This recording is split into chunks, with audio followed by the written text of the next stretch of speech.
All right. Thank you, Heavenly Father, for safely bringing us to the close of this day. Forgive the wrongs that we have done today. Bless the good that we have done today through you, and cause it to bear fruit. Help us to live each day as your representatives so that others will see you as we live our faith, our Christian faith. Comfort those whose lives today have been discouraging, and give us courage to face tomorrow, knowing that all of our tomorrows belong to you. Bless and keep us safe tonight, all whom you have given us to love. Protect those who serve society as they labor through the night. If sleep should be difficult for us, direct our thoughts to the story of your love and scripture. In Jesus' name. Amen. Amen. Yeah, it's like I say, some people think I get whatever excited, but I only do it because of love, because I care. Yeah. If I didn't give a dang, go ahead, believe whatever you want. Yeah. You know, So, but what I we was care. just going to say about the kids that were taken from their parents or whatever. How, what's going to happen about those kids, the children? Half of that was not true. Really? Oh, the cages? Oh, you mean we No, got the cages? children that were taken from their Well, parents. that was or- a Obama administration. That was the rule that they set, and he just followed the rules. Yeah. But I was just concerned about the children. Now what's going to happen about the children? Who in their right mind, number one, would let their child go by themselves with a bunch of criminals? Who in the heck in their right mind would do that? That always got me. It's like the parents aren't there. So this kid is younger, went across. How did they get with these people? See, what bothers me is the children. Yeah. It is this whole human trafficking. We lose so many children in the course of a year. It's heartbreaking. Yeah. So what are they doing? Are they just grabbing these kids in Mexico and then Or Guatemala or wherever. and dragging them across the country to do what to them? You know what I mean? Like you hear stories about even like white kids, anybody on the street here getting kidnapped and never being heard from again. Where'd they go? You know what I mean? It's like it breaks my heart. In the course of 5 years, we've lost 400,000 children. Are missing. Some are found, some are back, some are not. But that's a lot of children, and no one says anything about that. Where are they? And how many of them poor girls were raped by those cockroaches, too, on their way up? Yeah. Let's keep going here. Okay, we'll have a few little laughs here, lighten things up. A man showed up for a duel armed only with a pencil and paper. He proceeded to draw his weapon. Oh, wow! Is this going to be the way it was like last week? Okay, keep going, because last week was wow. As I said, this Never week, heard such stuff. Never heard. oh gosh! Yesterday, I saw a guy spill a bunch of Scrabble letters on the road. I asked him, "What's the word on the street?" Oh my. When my coworker answered his phone, a woman on the other end asked him, "Who is this?" "This is Steve. With whom do you wish to speak?" After a pause, the woman replied, "Did you just say whom?" "Yes, I did. I must have the wrong number." I'm not, That one was like, phew, okay. Yes. I'm not clumsy. It's just that the floor hates me. The tables and chairs are bullies, and the wall gets in the way. Like some people we know. Yeah. Remember that you can reset your resolutions on January 14th, Orthodox New Year, and February 12th, Chinese New Year. After that, you're really on your own. No, Abraham Lincoln's birthday. Yeah. Well, what do you know? Yeah. Okay.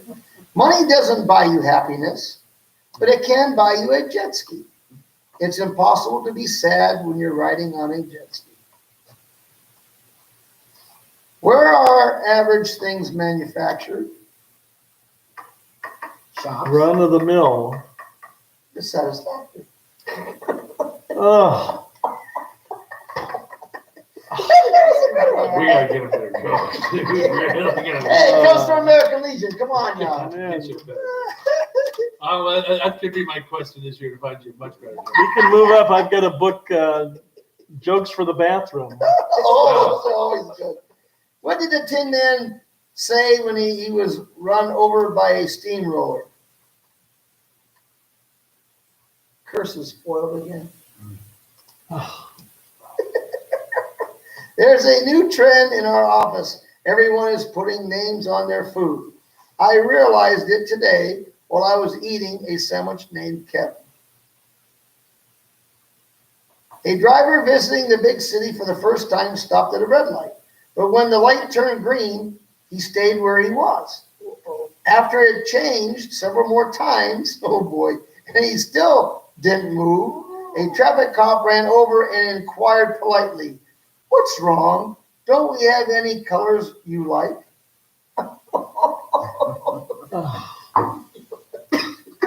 That's a good one. Oh my. Last but not least. People never really mentioned that Willy Wonka just handed Charlie the deed to a factory that's about to get hit with a handful of wrongful death lawsuits.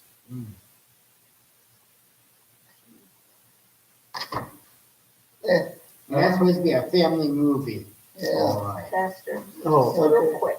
How did it go? very nice. I visited somebody who's going through some difficulty and talked with them, and I want to introduce myself to them, and said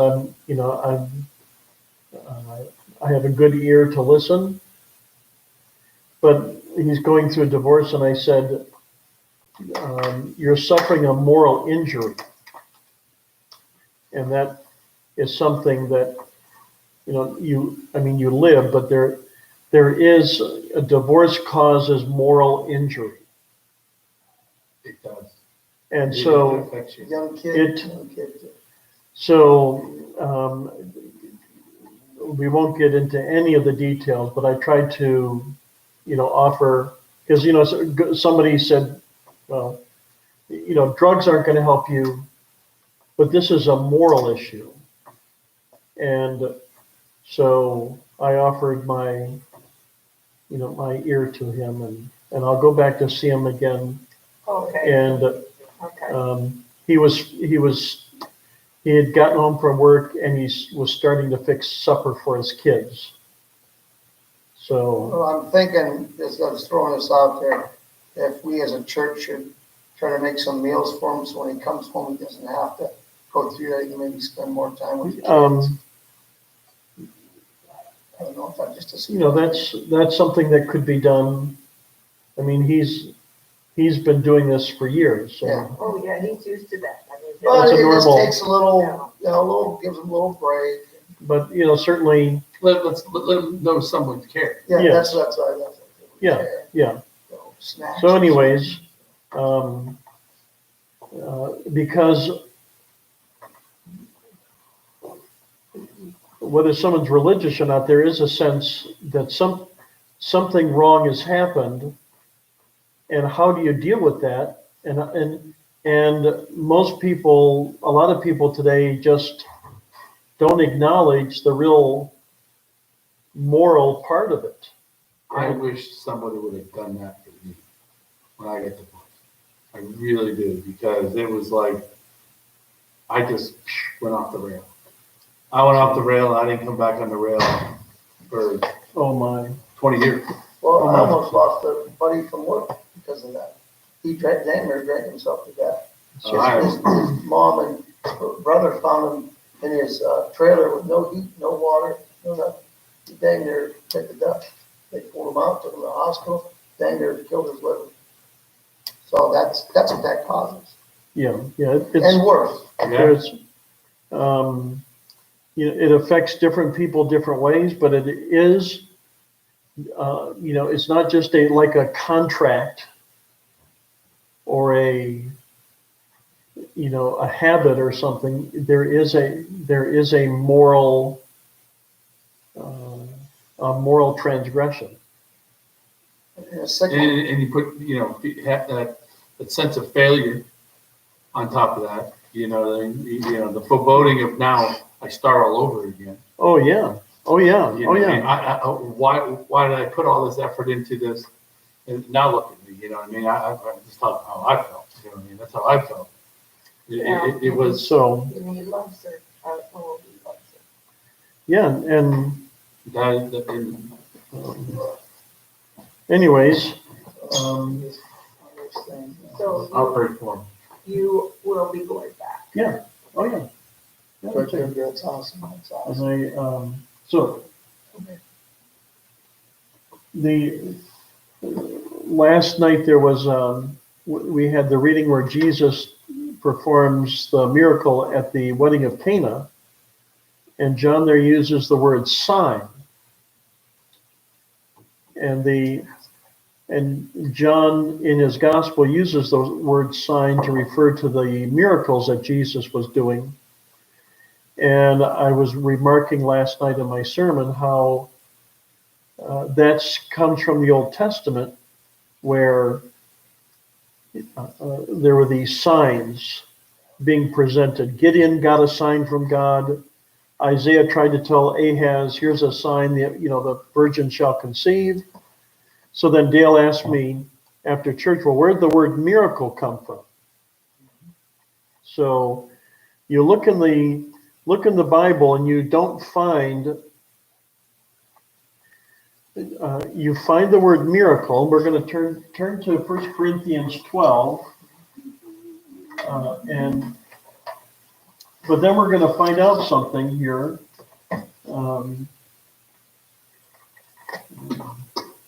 Because we're going to go here and then we're going to find out that we're going to have an English class. Oh, boy. Oh, geez.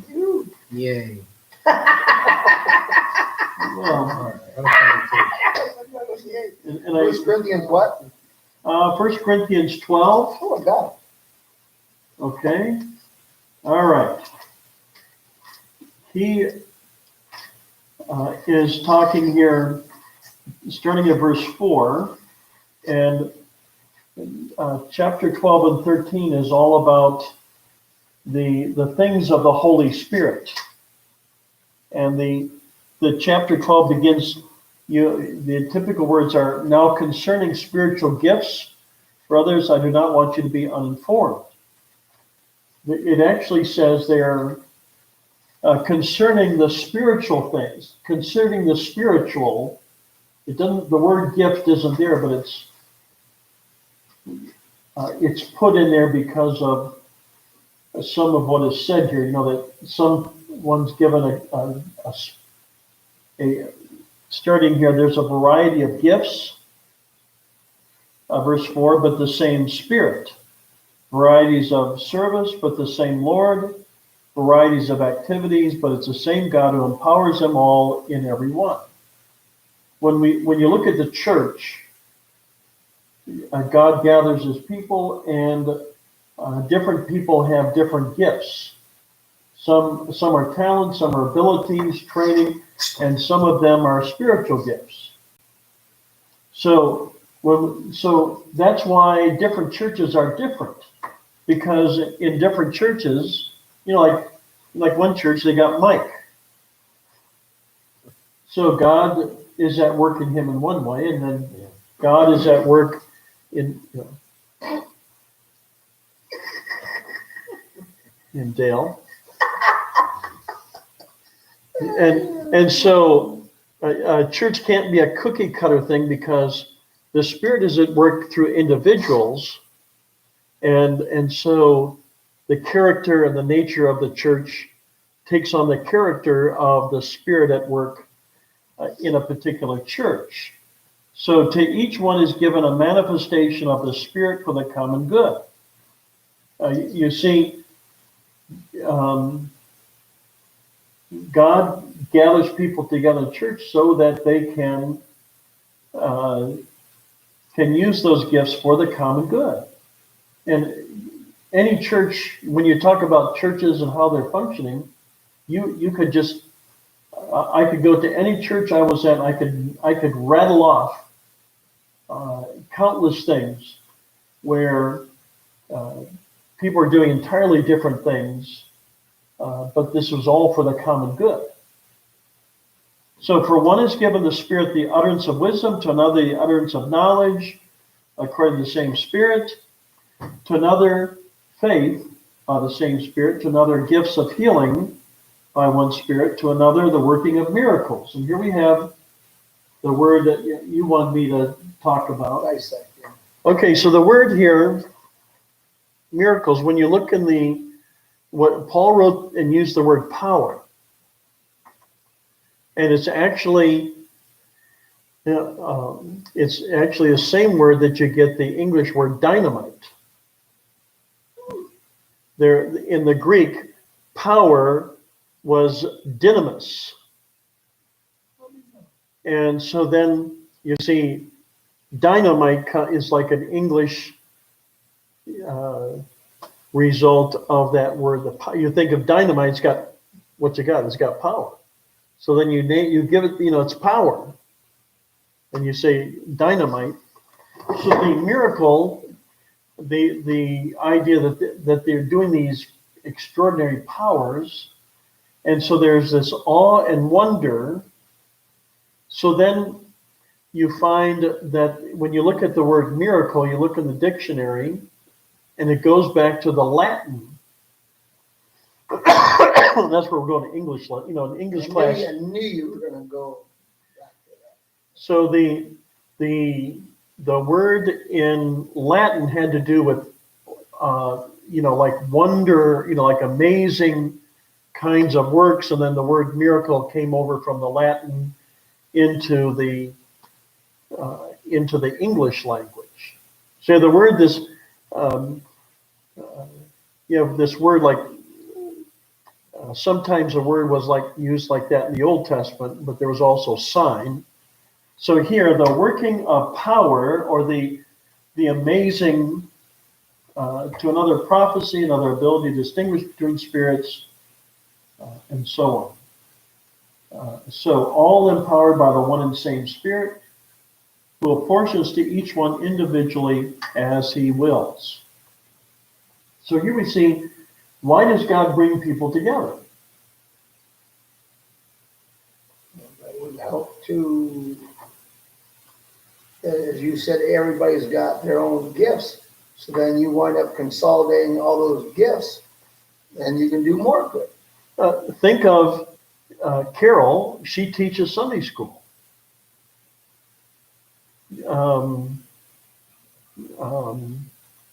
All the stuff that John does as elder, reading the lessons, helping here, being an elder.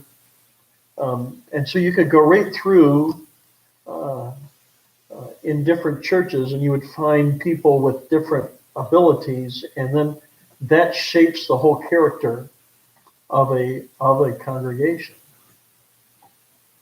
So that's where that's the word miracle comes from. It generally translates the word power as something that it's out of the ordinary. It's not natural. One person even described a miracle as transgression of the natural. And so there was a sense of, it's amazing, all this power. When Jesus stopped the storm on the sea, when the ship was sinking, just suddenly, there's no way that everything could go still so quickly. And yet it did. Well, when you said power, it brought immediately to my mind Moses parting the Red Sea. It's like, yes, woo, talk about power. Yes. So what's interesting is, we were talking about why don't people believe things. And so part of the problem in in Christianity is they began to say that the history doesn't matter at all, and that so it doesn't matter that they crossed the Red Sea or parted the sea. The historical nature of that doesn't matter at all. And so someone could say Jonah was never swallowed by the whale, but we should preach it, because when we preach it, then it becomes some kind of a spiritual truth of some sort. And that's the way people were being taught going to the religious schools, and that these things were not really historical events. And so imagine what that does. And so when I was younger, the story of Jonah was a big argument. You know, like there are people saying, oh, it's not true, it's not true. But people were saying it wasn't true because they were saying historically that couldn't happen, or it didn't happen, or they just come out and say that they made it up to begin with. But then they said, well, it doesn't matter if it's made up or not. Like heck. And so you think, If you ask John, he's had a different opinion. you know, I think, yeah, come Totally here, different opinion. here. You get swallowed and stay there for 3 days.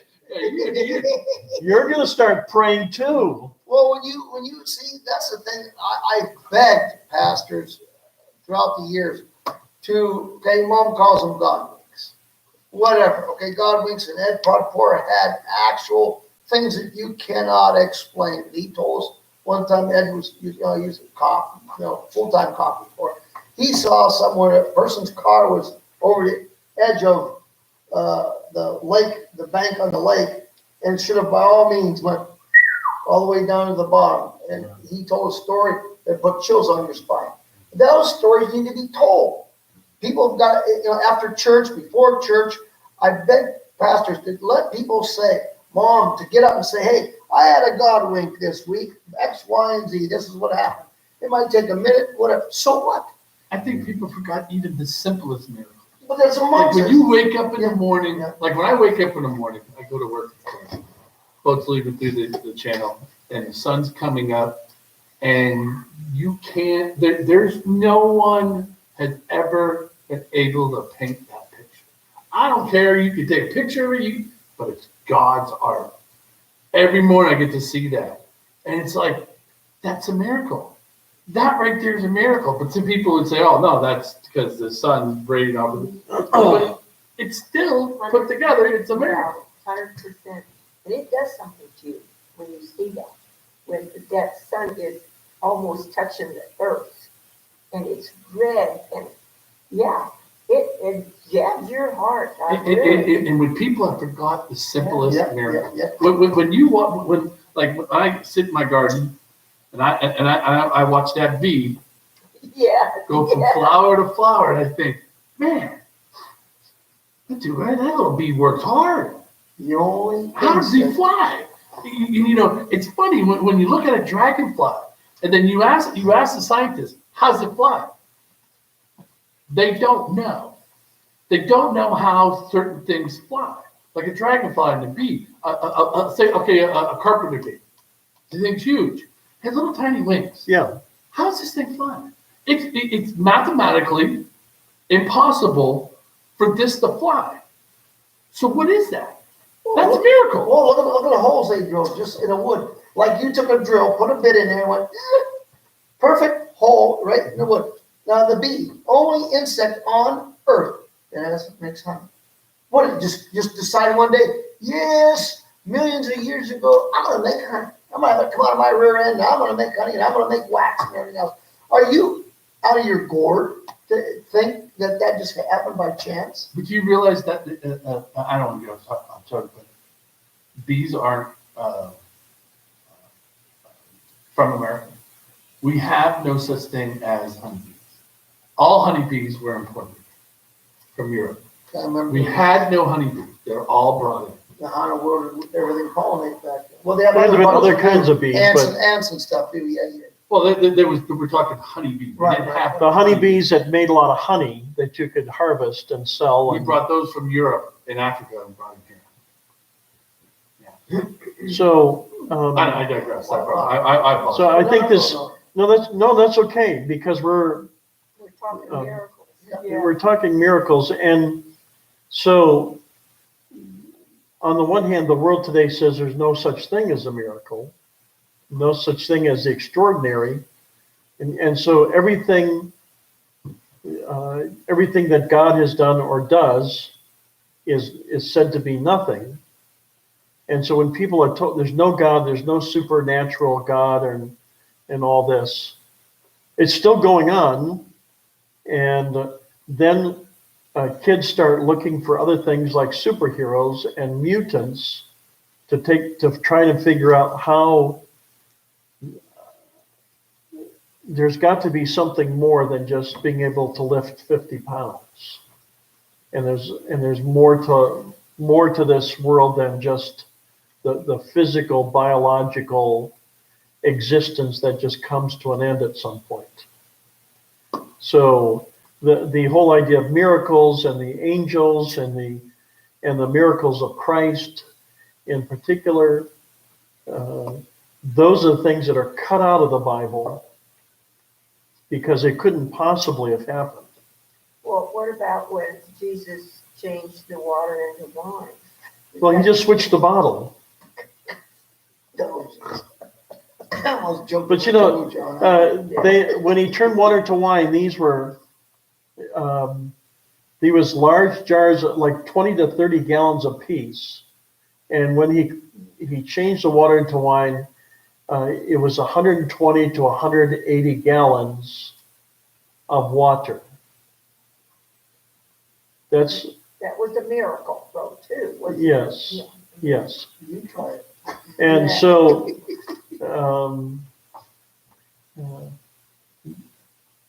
John used, I believe that John used the word sign there, not miracle, because a sign means it's something that happens when God is near. And so here was a sign, oh, by the way, here's this. And it manifested his glory, which means that there he is in the flesh. You see a man, and then you realize that he's God. This is a facetious example, but imagine the person you would most like to meet would walk into this room. Just think, it could be anybody. I'd say Jesus number one. But You're you're talking outside of that. Well, outside of that, Donald Trump. yeah, like we would be, like, it would be so incredible because we never got to meet him, and then he's here, and he's only a man, but Right. but the idea that you would like to meet this person, and there he is, he's in the flesh. Could you imagine like one of the apostles being there, or even Mary going? That would be all. You just, wow. You think for Mary, think as a parent, you'd be like, oh, boy. Yeah. That's my boy. Well, see, John knows that because, she speaks to Jesus and then she says, do whatever he says, which is, sounds like a mom. That's just like what a mom would say. Do whatever he says. Because she knew what was going on and that he's Emmanuel. And so that's, any other questions about? I just wanted to know where that originated from. I know it was in the Bible and stuff, but where that word, how did they derive that and have it in the Bible? What other word did they use? I'm sure you could say what it meant in Greek, what it means in Latin, what that word would actually be. And they translate it into. But in the Gospels, it doesn't. He just does something, change the water into wine, and John says, a sign, but when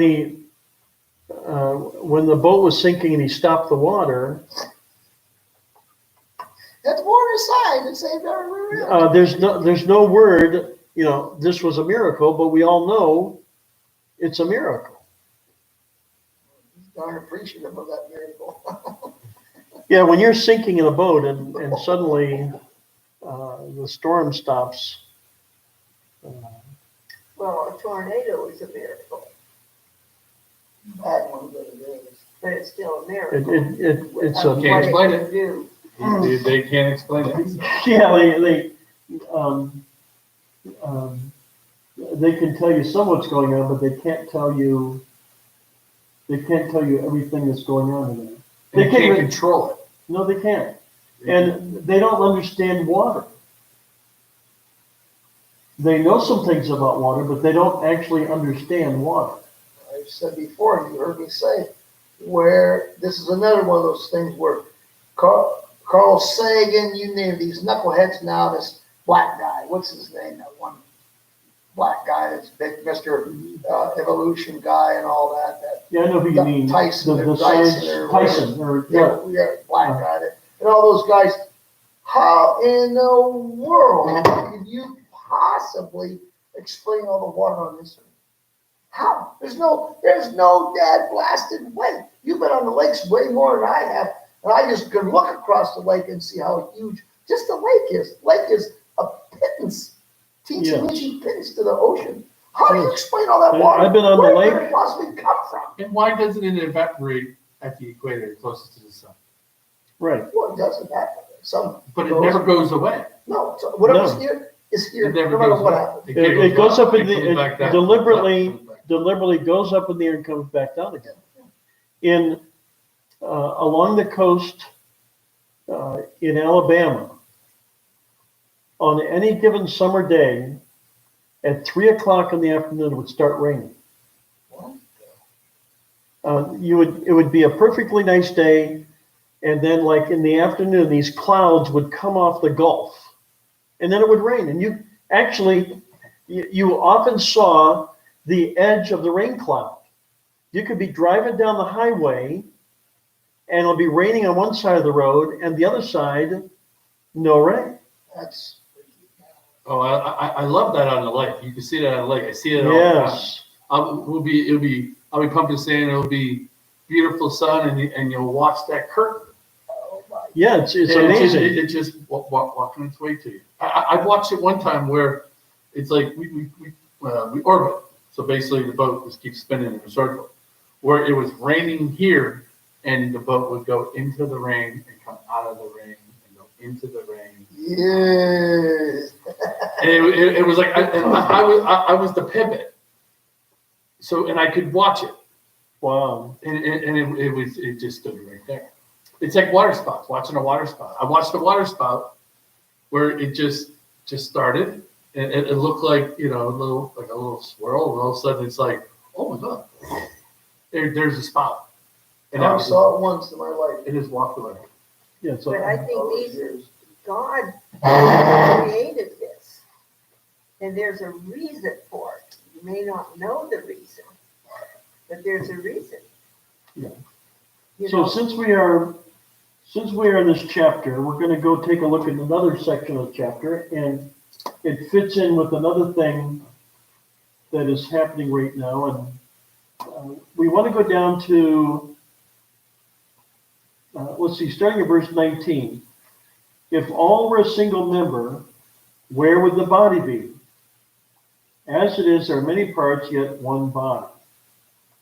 And he's starting to get into the whole idea of if everybody was playing the trumpet, what kind of music would you have? It'd be just, there are all these different instruments and there's all these different parts of the body. The eye cannot say to the hand, I have no need of you, nor again the head to the feet, I have no need of you. On the contrary, the parts of the body that seem weaker are indispensable. Now, those parts of the body that we think less honorable, we bestow the greater honor.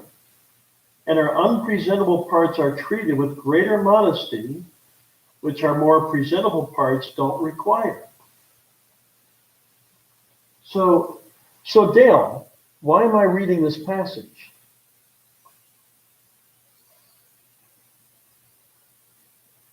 You said something about what's going on today. And this month? Oh, life, Yes, and what, life month. why, what is this, what connection is this to all that? The abortion stuff. Okay, doing The Lutherans for Life yeah. took this Bible passage. On the contrary, the parts of the body that seem weaker are indispensable. And they took that Bible passage and began to talk about the value of all life. The weaker parts, The conception of at just that they took this and say, first of all, so we can start out with what Paul starts out trying to say. He's saying that everybody's important, even those people we think are least important. And of course, you know what Jesus said, as you've done these to the least of these, you've done it unto me. That's the one that's one of those verses that made me, I think, always have that thought of, life. Yes. You know what I mean? Because if I would hurt a little child, I'm doing that to Jesus. If you're killing a child, you're doing that to Jesus. Yes. So here he's talking about the body, and he's saying, look, the things that seem to be so less important are indispensable. In other words, every person has the same value, and each person has equal value before God. Even if we value certain people, there are some people, if they left the church, people wouldn't care. And I know some people where they left the church and people didn't care.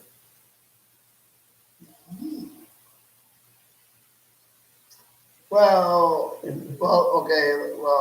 I have no idea who you're talking about or where you're talking about. There are sometimes, whether it's church, work, there's some people, to be honest, some people probably wouldn't be a bad idea if they did leave the place of work or your church or your whatever, your club, No. there, sometimes some people are a pain. So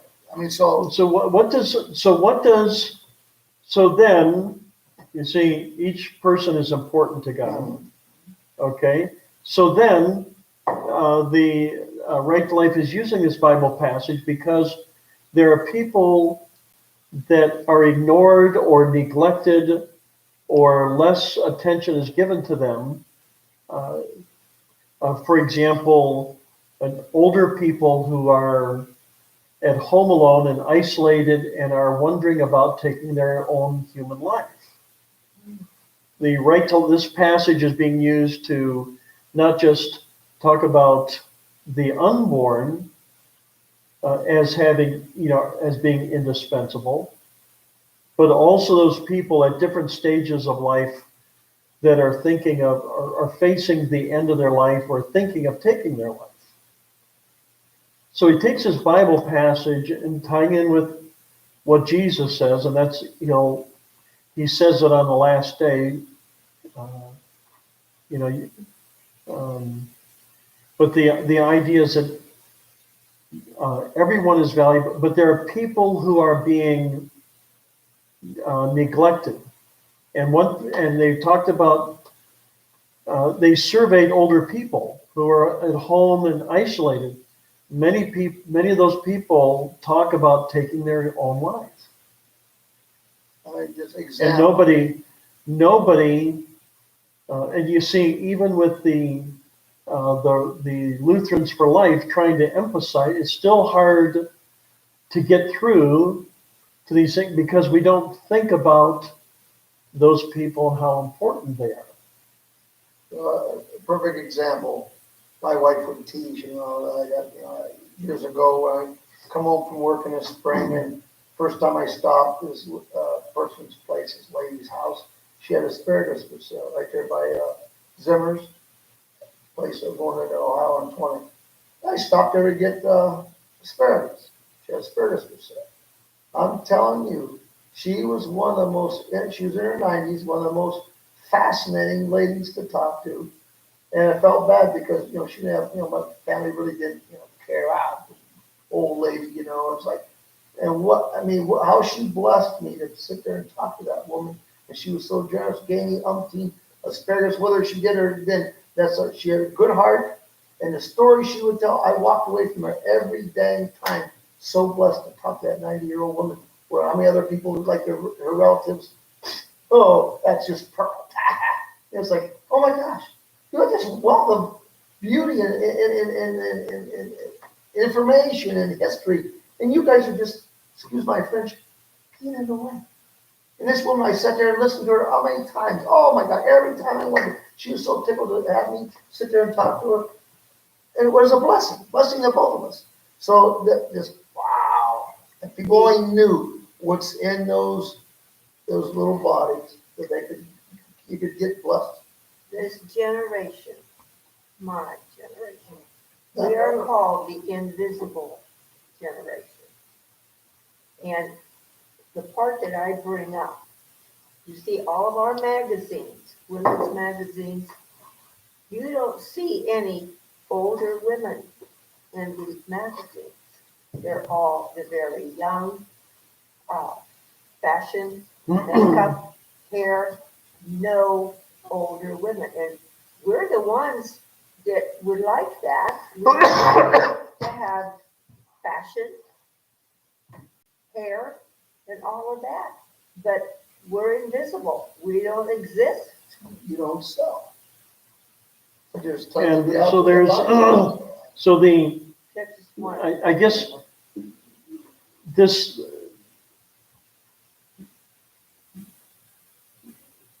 takes work,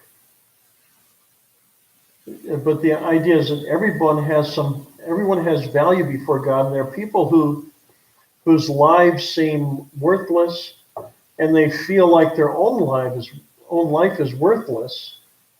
And so many older people are thinking they're isolated, which is bad, even before this virus thing.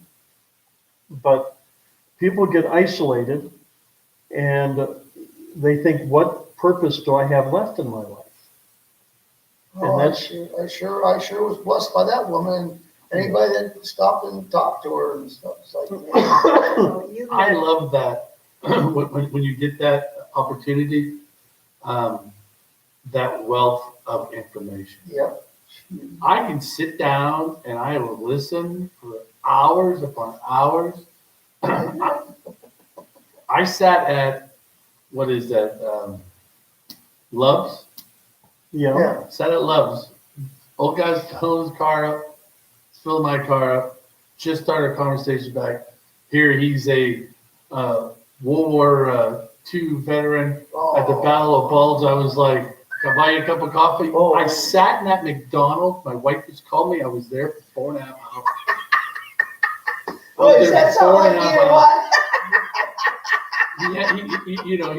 He had a smartphone. He's having his wife take pictures of pictures, and so we can show me the picture. Oh, It was just a wealth of constant information. oh my gosh. And I go back there hoping that I would see him again, Yeah. I didn't get his name and and I number. never saw him. Yes. But I remember that day forever. We had a guy here. Have you ever met him before? Roy Walkema? I can't remember if No. you were here. No, he passed. died when I got He here. is ball turd down there. Wow. Oh, he tell you, man, we were like on pins and needles listening to him talk about that. I bet. Super guy, super. We call him the Iron Man. He's up on a roof where Pastor lives now, helping us put on a roof. His own boy, which we won't go into that one, was down on the ground buried doing nothing. Here's dad, 80-some-year-old dad's up on the roof with all of us guys. And It's like, he's like Colin Iron. He's up there doing stuff just like us. What a guy.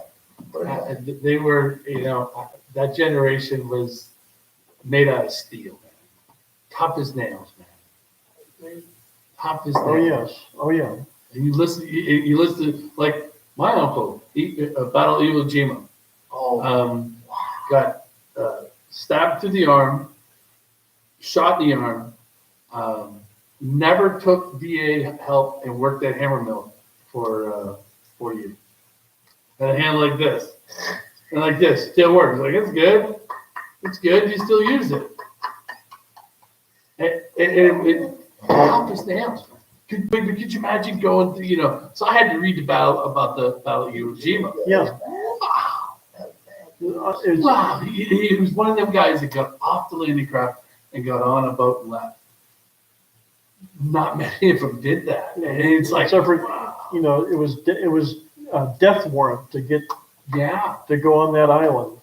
but see, people don't even, that should be taught in the schools. They don't They should teach have, that. they should have got those guys, every one of them over there, once a week, had one of those guys speak in what they call them, assemblies. No, I never, nothing.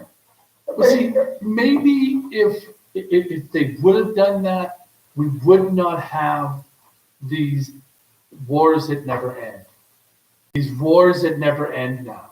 It's like, I was never Politics fought with what do they guns. call them people? Peacenik? There's a name Hawks? for people who protest against wars.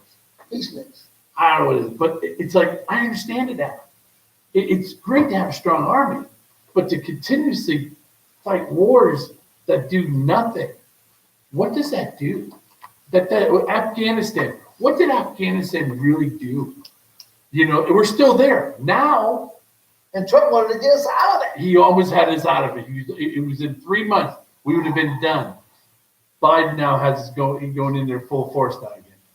Isn't that sweet? Because just remember what Eisenhower said. If you let the industrial, military industrial control the government, we'll always be in wars. And now we are. And then I start like three of my friends I reenact with, they're all ex-military. And they're like, Matt, there are so many kids out there that are shells. There are, they've seen the most horrendous things in the world. They've seen their buddy's arm blow up. They see buddies dying in front of them. And now they're zombies, they're shells. Either they're ingesting a lot of alcohol and a lot of drugs, or they just pretty much the meanest SOBs you ever see in your life. Yeah, they try to reach the point of death, close enough to death that they can't think about what they saw when they were alive. I've met these kids. I met a 19-year-old kid. Yeah, You would have thought he was in his late 40s. What? Just the way he talked. You saw a lot. In a year, and he was going back. He was going back, and and I've met him. I've seen him previously after, and he's like, "There's nothing there. There's nothing out here for me. I might as well go back there." It's like that's how empty the poor guys. Like I said, we do everything we can for these guys, but there's some that you can grab. Some that I'm a nobody. I'm just helping my friends that have been in combat. But it's like poor guys, man. We just take our youth, we grind it up, and we just throw it away. That's to me how I feel about this, the Iraq War and the both Iraq wars and Afghanistan. We just ground up all our youth, and we just put them in a ball and we threw them away. And they did it. And you ask these guys, they did it for the country, yeah. because of pride. You know what I mean, of this country. And you ask them that, and they're like, yeah, it's pretty much useless, because why did we go in Iraq? Why did we stay in Afghanistan for 18 years? It's like they just grounded my people up and threw them away. Knees now with the people we got back in our government now. Well, we'll do that to and not care. And to me, that breaks my heart, man. You know, you see these young kids come out of there and they're just, they're gone. Like my buddy Chuck, he does now intake for Fort Benning. So you got these kids. They got a boot camp. They're in jump school. They're like, I'm going to be an airborne ranger. I'm going to. And he's like, whoa, we got to slow you down here a little bit. And he very much is like trying to prepare them for what they're going to have to deal with. Yeah. They have no idea. And it goes, it's like talking to a wall. But you know, you have to. You got to warn them. And then they come back and say, oh, I should have listened. Well, like I've always said to the guys from World War II, or, you know, one and two, is a lot of them were ex-farmers. They hunted, they fished, they butchered deer and cows and chickens and all that jazz, and they worked the farm, this and that and the other, and they knew what life and death was. These kids now, and they can handle it better because they saw it every day at home. Now, these kids, on a phone, on a video games, they go and see death and they're like freaked out. Like, you gotta be kidding. And all they see it's on a video thing. Oh, I shot the guy with my fake gun on the video game, and they get in real life and they see the blood and guts. And they cannot even fathom it. They can't handle it. Yeah, They're not acclimated to it. They have no idea, no concept of life and death. I pulled calves out. I saw death. I saw life. I saw all that jazz. So But every time I hear that, and I meet one of these kids, and I go, America still has really good kids, man. We have some really good youth in this country. Yeah. We have kids in this country that have sacrificed life, limbs for this country. And what do we do for them? What do we do for them? We do absolutely nothing for them. well, You know what I mean? You know, when I was younger, I thought, oh wow, you go in the military, you lose an arm, you're set for life. You know what I mean? No, not really. Not really. The kids aren't. You know what I mean? We sacrifice our youth for, you know, stupid politics. Personal political gain. Yeah. It's like when I talk to these kids, you know, like I talked to one. He's like 25. He's going to be. He was going to stay his whole life getting out, but he's been like airborne ranger for 4 years. He's a tough son of a bitch, and he's like, I'm nothing. I'm nobody. You know what I mean? I thought my all the money they put into me and everything I'd done, it was like I would mean something. And when I walked in there and said, "Yeah, I think I'm done," he was like, "Oh, thanks for your service," and they walked away. You know what I mean? They didn't care. No, they don't. Our government doesn't care what the sacrifice these people do. They refuse. They don't care. And it's like, and then we keep having these. Look at how much Trump tried to do for the veterans hospitals and the veterans, and really tried to actually do something of substance. He did more for the veterans than the last 4 or 5 presidents. Yes. You talk to these veterans, having choice to be able to go to any doctor. Yeah. He goes, oh my God, you have no idea what it's like. You know what I mean? If you know, I'm having one of them. I'm having a psychotic moment. I can pick up and call my shrink. But before I have to schedule an appointment, it would be 4 months out. And he might be dead by then. Yeah. He goes, how many died? And that was acceptable. Yeah, it was acceptable. But it was unacceptable. That's why a lot of your wounded warriors, all your other groups, There are individuals trying to help. and try to. I kept scratching my head like you. Why do we need wounded warriors, DAV, this one, tunnels to towers, this? It's like, what the heck is going on here? Yeah. Like you, I thought, well, they should be taking care of them. They should be taking total care of these people. And apparently not, because we have to have all these Not other at things all. spring up Not at all. to help save these guys. So this passage here, Wow. the parts of the body that seem to be weaker are indispensable. In other words, that, the less important, they're indispensable. People, kids going out to fight wars when they're just, we need people, every country needs people like that, but here we are just like this isn't a big deal. And yet they are indispensable. And this is so then you go here to verse 25, 24, 20, but God is so composed about it, giving greater honor to the part that lacked it, that there may be no division in the body, but that the members may have the same care for one another. So that if one member suffers, all suffer together. If one member is honored, all rejoice together.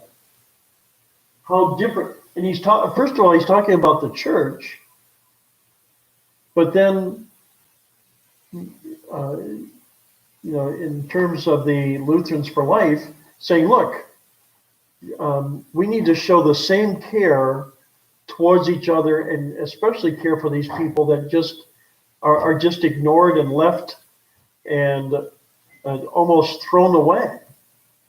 So that the same care for another, one suffers, all suffer, one honored, all rejoice. This is in part talking about people coming together at church and working together. And so then there's a whole system.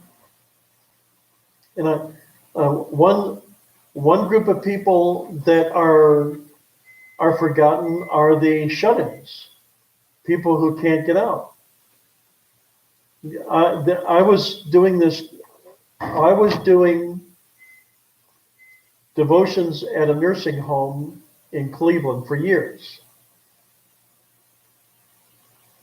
And people never visited. And when I went to another church, there was a person went into the nursing home and I came to visit, and one of the healthcare workers in the nursing home said, nobody ever comes sees any of these people. I do know individuals who go and see their family, regularly, either every week or every day, but there's so many that are just left and never seen. Yeah, and the sick part about that is, boy, when they pass away, boy, and I know darn well, we've all seen it. Boy, the hands are out, they're right there at the table to get mom and dad's stuff. Whatever they got, baby, they're fighting, just fighting, whatever, attorneys, whatever, to get mom and dad's stuff. Didn't know mom and dad when they were in the home. Boy, when they pass, oh, baby, they're right there, their hands out, ready to take whatever they can get. And the whole nursing home, the way it's designed, it is a dark place.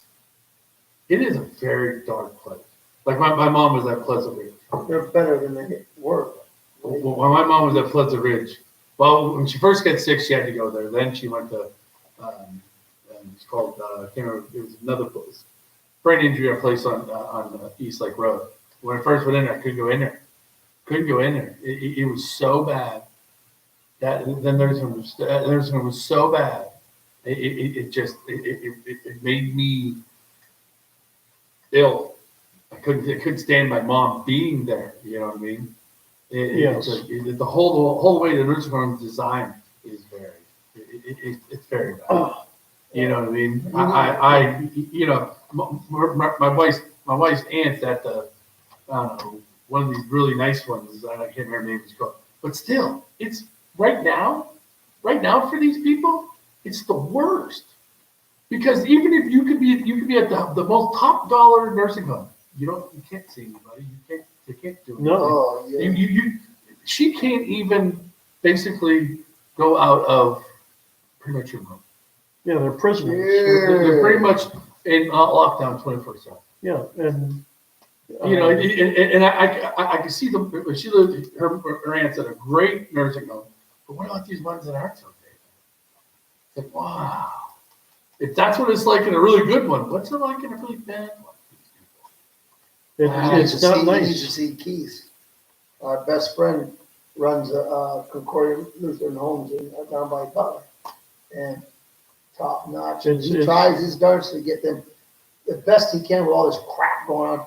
He tries to get them out, where they can go outside and stuff. But he's doing everything humanly possible to get them, like you say, interaction and best they can do.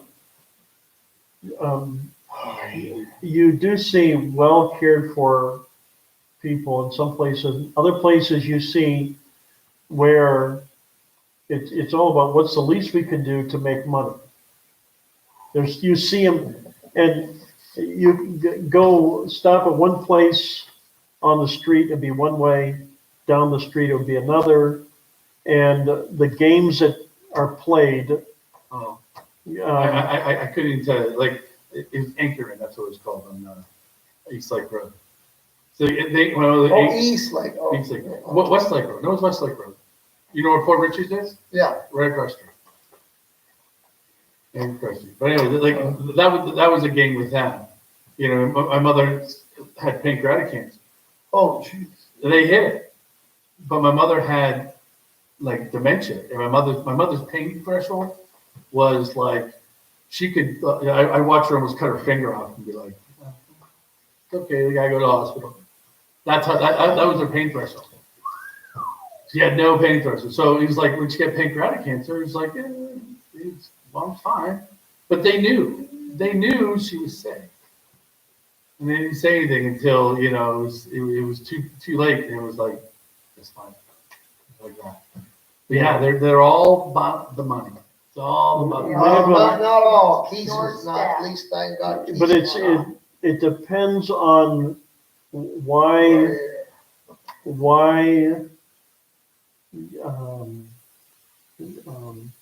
it's there, who's running it, who's running it and why.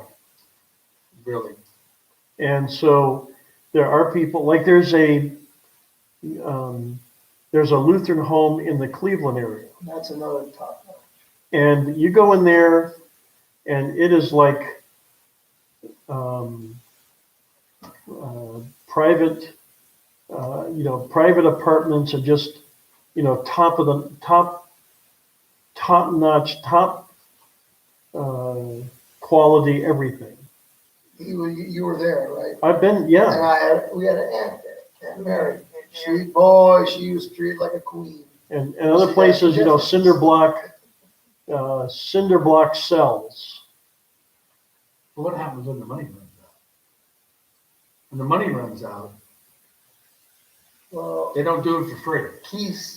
They don't do it for free. Keith is unique. No matter what, you will stay there till you pass. But that's really cool. But Yes. if they're all this way, no matter what, they have to do what they do, but they will take the assets. So that's why, like, mom's got long-term care insurance and stuff. It's sickening. I don't even want to get into this because it makes me livid. That they'll give all these foreigners multi-millions and billions and send money to all these countries, blah, blah, blah. Our own doggone people, you'll lose your inheritance just like that because your parent is in a home. But boy, we can give money to every Tom, Dick, and Harry, but you're going to lose your inheritance if mom or dad are in a home too long.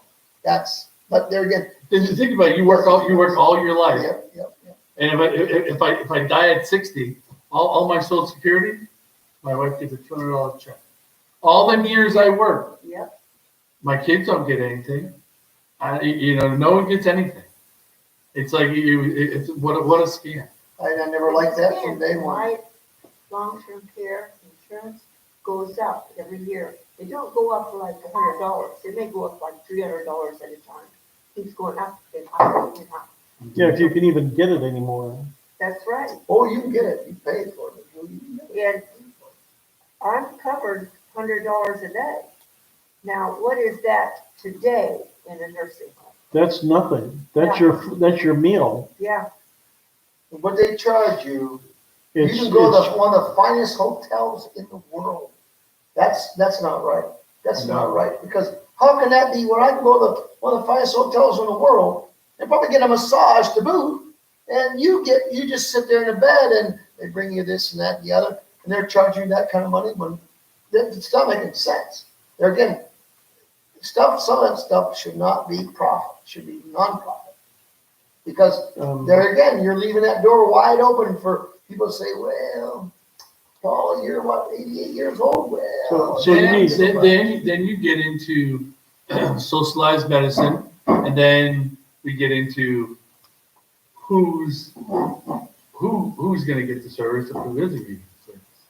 You know what I mean? Who has the clout? Who doesn't have the clout? Once you start getting socialized medicine, the people are really, really young and the people are really, really old, really suck. they're cut out of medicine. You know what I mean? It's like, me having high blood pressure. In Obamacare, you might as well hang it up. I'm not worth the effort. You know what I mean? If a little baby has a heart murmur, he's not worth the effort. That's how they look at it.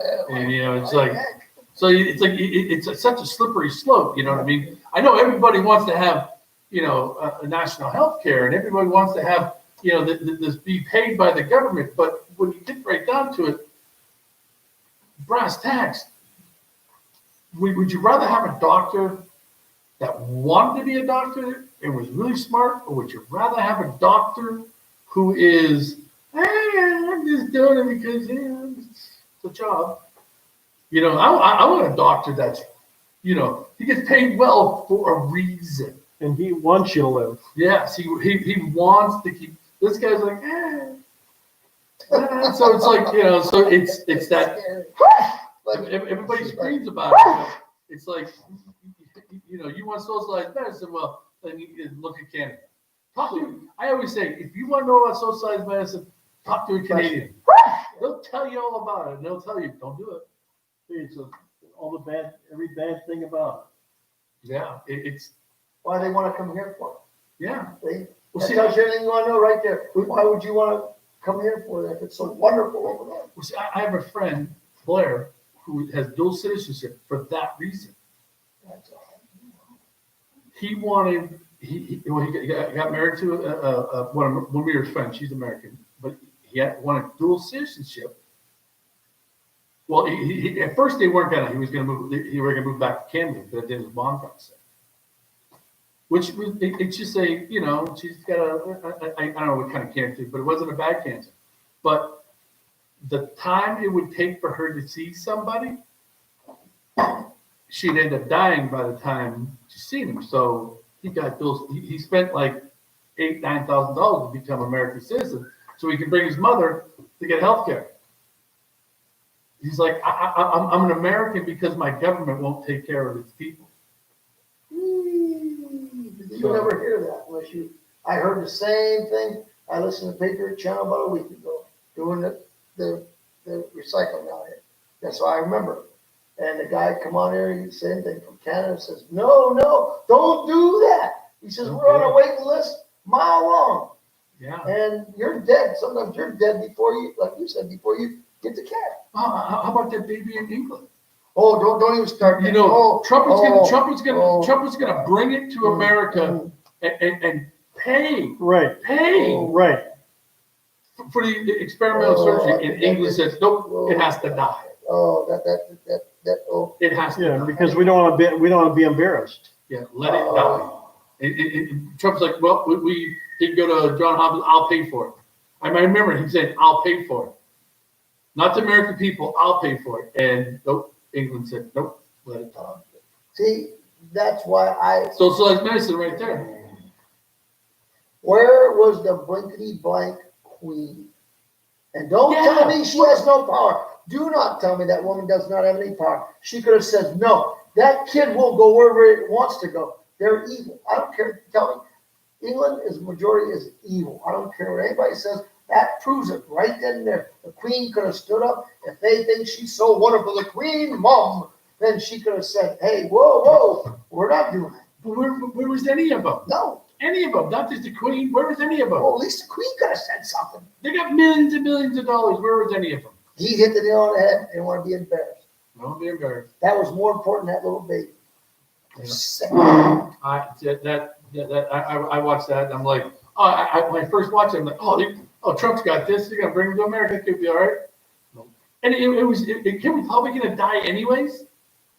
Really, probably was gonna die anyways, but it was, give the kid a chance. Yeah. See, that's gonna be Trump's legacy right there. And Biden's already trying to stop it. Right to try. Yeah. Right to try. And if Biden stops that, that man will be pure evil right there. He's evil. And it was wild because at the Capitol riot, you want to call it, the rally, Whatever. there were people there, my cousin was there were people there that were alive because of Right to Try. They were recovering. They were, I'm going to live. I know I'm going to live. I wasn't going to live 2 months ago. I only had 3 months to live. I got the right to try. Now I'm alive. And these people were speaking and talking and saying how, you know, I remember seeing one picture, you guys hold this baby. This baby would not be in my arms if it wasn't for Right to Try. Oh, My baby's alive because of Right to Try. That will be one of his crowning jewels right there. Let him, you know, like I said, you know, talk out your butt all you want about him. You know, I really don't care because there's people, he saved people's lives. Not many presidents can say that. how many That's did right. how many did he let out of jail that were innocent? That woman thanks him from the bottom of her heart. That black woman, she can't say enough good about Donald Trump. There hasn't been prison reform. Well, the last prison reform was 93 when Joe Biden voted in for the three strike rule. Yeah, You know what I mean? Getting the 3 federal strike rule. You know, something had to be done. And it was done. And you want to know what, man? Didn't matter. Was not the narrative, man. Did not meet the narrative. because otherwise he would have been elected, everybody would have voted for him. Now, my doctor's visit is gonna be over the phone. That's the second one on the phone. So that's Odd, isn't it? that's gonna start something. So when this virus thing is over, the phone appointments will be, Normal. Yeah, and how in the world are you supposed to know what? How you do a prostate exam? well, You better have a good friend. Oh, my goodness. Oh, my goodness. Well, here, get your neighbor to come over and I'll talk him through it. I guess with no turning and coughing. But he better be a good friend, a close friend. I told that to my wife, and she's like, "I ain't doing that. You're on your own, sucker. Boy, You're on your own, I better sucker." be careful of Doug on that call. So I want to hate him. Could you do me a favor? Hey, it is Just a little prostate favor. Careful with those scissors. I'm sorry. Well, I gotta find the friend with the smallest knuckles. You know what I mean? You know, By the way, Dale, you ain't over gloves before you come over. you know. See, Yo, that's a Billy. I'm a good friend, but I don't know. I wasn't, you were all just, I had to surprise my life. Hey, I've Surprise. had my hands in way worse, so we can make a deal. No, that was not negotiable. We're not doing that. I was just joking. I'm tapping out. I'm out. I'm out of this. They'll work Oh, through God. it, tell you what to do. I'm sure they will. Boy, who the heck ever begin this kind of conversation in Bible study? This is the most unique Bible study on the face of the earth. Oh, God. so Wow. This is getting a little bit rough, so he's TMI. telling what to get. Where's that home tell Right Linda? track. Where'd you study tonight? Well, you really don't want to know. about the importance of friendship. That's right. Being really close. Really. Oh, We're caring for one another. That's right. It's all about caring. Oh, Lord. Help thy neighbor. Love thy neighbor.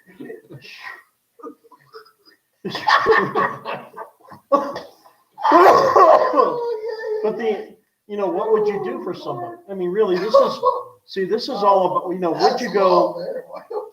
would you go sit in a room with a 90-year-old who can't get out of bed? Who only wants to die? And you can understand that. Give them comfort. And so, I mean, you can understand that they don't want to be living anymore. For what?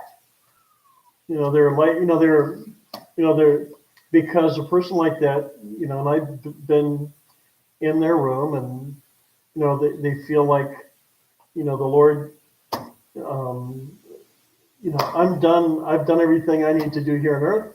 God, take me to heaven. And so the one thing this lady, when I started that church, she was still coming to church, and then she couldn't come to church, and then she got a nursing home, but on her wall was just covered pictures of family. And I said, even though you think you don't matter, you matter to all of these people, and they still want to see you. And when they come here and visit you, that's what you're here for. Even a person like that, there's still value because all those people love her and want to tell her what's happening in their life. Here's a sad thing. Sue's dad died, and then our kids were about the time to get married, and then Sue's mom died, and like a couple weeks later, we had our first grandchild. Oh. And I know without, my mother-in-law, she would have loved nothing better than to have met even one of our grandkids. It's nothing that she would do, but it would be that she would be able to see and get to know that grandkid. See, when you mention that, I guess we don't know, we never will know till the last day, but do they? I guess maybe we don't even know, we just imagine that maybe they see no matter what in heaven, or is it, I had other pastors say that what down here means nothing. It's just that you're up in heaven glorifying God, but there's really no way of knowing if they actually look down or whatever and say, hey, that's my grandson or my granddaughter. So, See, I believe I get this.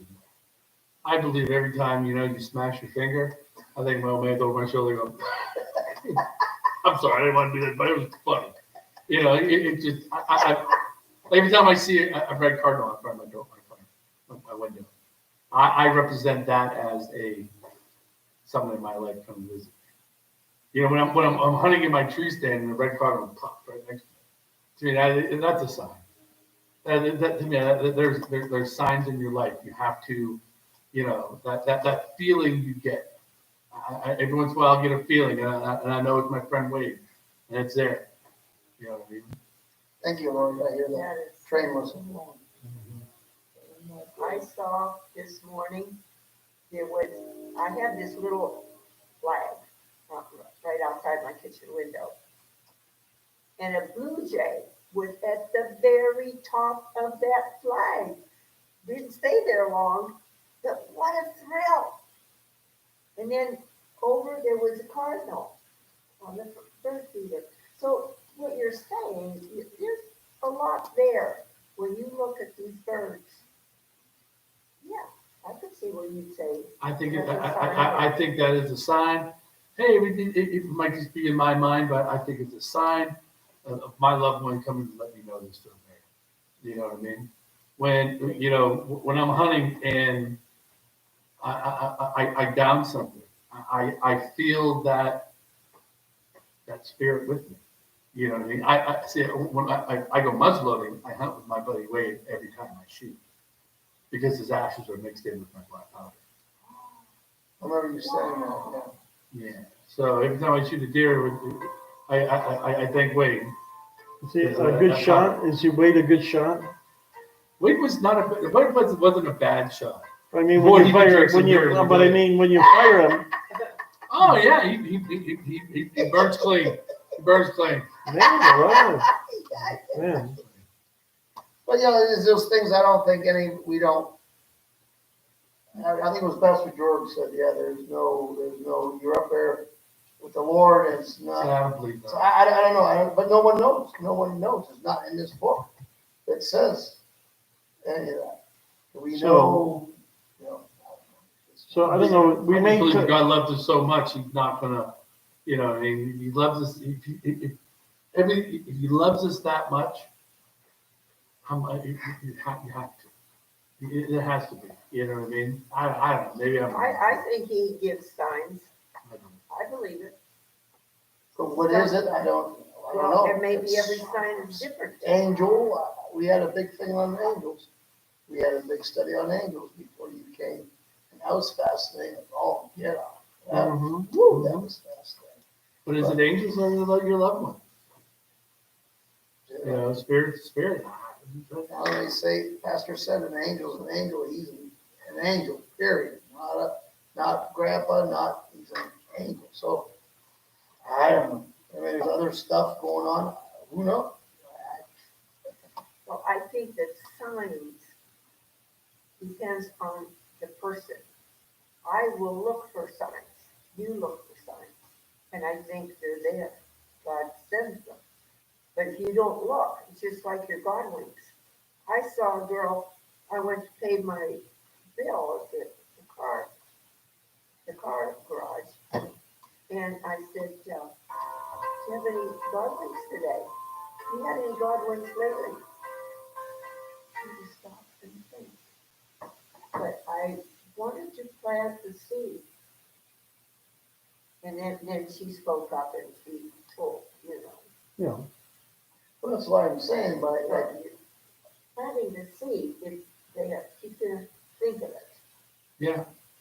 that's why I say in church, we should be doing that as much as possible to share whatever, you know, so, God winks or a miracle, or we need to be sharing that to help encourage to either, like I say, either look for it or to see that, you know, to appreciate, like you were saying about the sky and stuff, that we appreciate these things, not just go through life, you know, not looking around. So that to me, it inspires people. People are going through life way too fast. And I did it. My daughter does it. I'm trying to slow her down every leaps and bounds. But you have to stop. You know what I mean? It's like everything going on in politics. You know, you got to wash yourself away from it and then concentrate on what's important. You know what I mean? Fix what you can fix. Can't fix what you can't fix. and it's radically different when you're driving 40 miles an hour down the street, and then you go back and you walk the same street. You can't believe the difference in what you see. Slow down. And so Slow many down. people are just, Going too fast. they miss everything, and I think it takes age too. Young people aren't gonna see what we see. It takes age. I see things now that I never did before. It's age. Oh, well, And a lot of times when you're nearing your last days, you just become alert to the things around you, the sky, the sun. You know, before I appreciated it, but not the way I do now. I can see God in all His glory. Look what He gave us. But I wasn't that way when I was young. Like one of the first things I learned from my mentor. He said, slow the F down. Slow down. Go slow down. Slow the Ford down. Yeah, there you go, there you go, there you Look go. forward down. Yeah, there you go. There you go. And shut the front door too. Yeah. Yeah, well, we started saying, shut the truck up. Yeah, yeah. Oh my. You know, for a little old grandma, we had some interesting conversations. Oh, we did. I loved it. I'm sorry. I didn't- No, So no, it's, no, you see, we start out about God well, bless you for we started about miracles and we talked about caring for each other and the least important. And we really touched on quite a few aspects of, the veteran people in nursing home and all of these things, and then come back to the idea of the things that God are doing that are out of the norm. And so we did kind of, Oh, this was interesting. but the idea that the weaker are the indispensable, that's where we have to slow down and start paying more attention. Hey, this is what God did to older people. Did you hear what I just said? Yes, I know. See, he slows the older people down. We become more aware. Yes. That's why they call elders. You should always listen to your elders. Yeah. There's a reason they say that. So. But in today's world, slow the this kids down. are the ones that are being listened to, and the elders are being told to keep quiet. Yeah, shut up.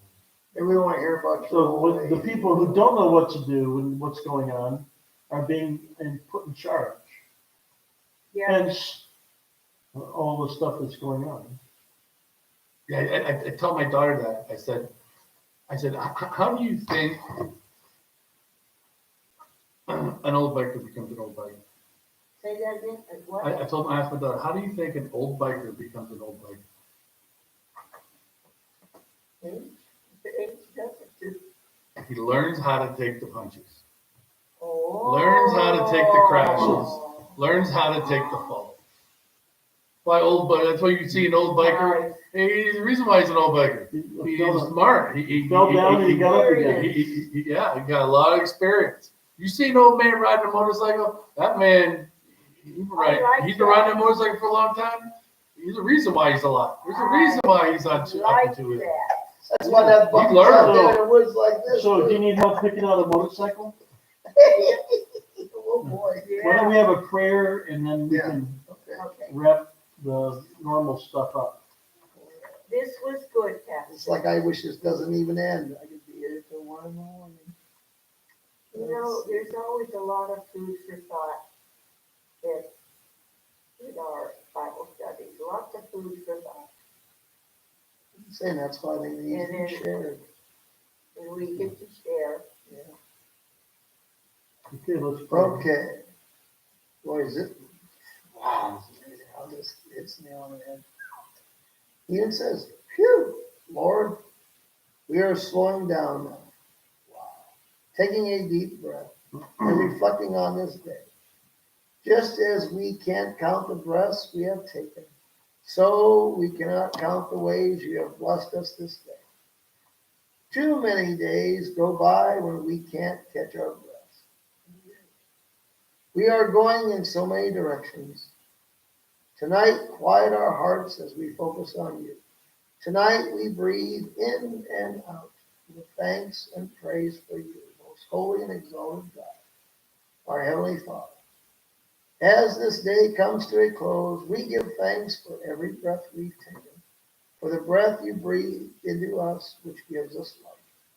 We give thanks for your steadfast love and for the living, breathing nourishment you give our souls through your Holy Spirit. In Jesus' name, amen. Amen. I can't. How do you? There it is. We're just talking about it. There it is. Yay. So thank you. And Thank you. Do you still have that link I sent you? And in the text message about the Constitution? Send that to the pastor. I can't find it. I don't know what happened on my phone. I lost it. It's really good. And basically what they're saying, they'll if you want to, they'll give you all the information. They'll cross the I's and dot the I's and cross the T's. Yeah, yeah, And they said when our country was developed, and you know this as well as I do, yeah, our founding fathers had this relationship with God. That's what the Constitution is based on. Right. God. right. But people in a lot of churches and a lot of pastors have forgot about saying it that way. Yes. You know what I mean? Everybody has said, oh, none of that is true.